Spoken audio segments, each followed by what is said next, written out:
دي ځان خو به ټول پیژني اوږدې غړۍ په اوږدې پښې نري وجودونه خو عجایبات یو دوه پکې ذکر کو.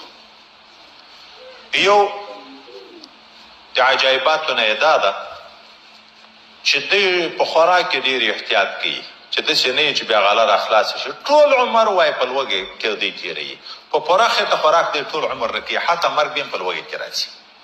کم خوراک کوي، احتیاط ډېر کوي په خوراک کې.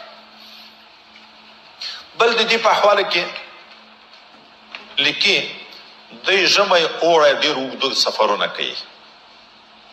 د ګرمۍ په موسم کې د اروپا نه چې ګرم ده راځي د روسیې په طرف باندې چې ساړه ملکونه دي، او د ژمي په موسم کې بیا بیرته روانېږي چې منی شروع شي ځاڼې شروع شي اروپا طرف ته ځي.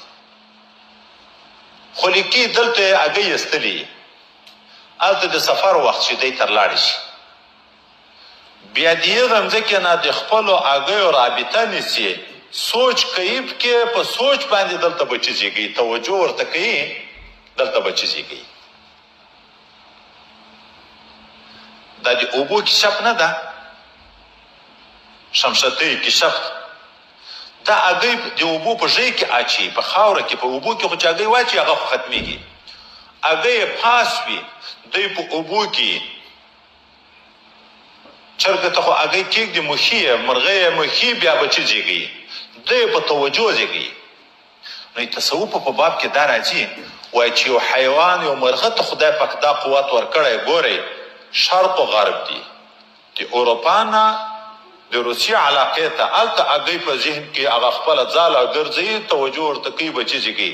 بیا د خدای دوست د الله ولی خپل مرید ته د لرې نه توجه نشي کړی.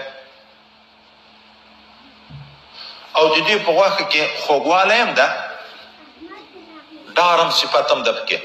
حضرت نبی کریم صلی الله علیه وسلم سره صحابي مبارک د زاڼې غوښه ګډه خوړلې ده. حبیب رحم زاڼې د غوښې خوړل څرنګه دي؟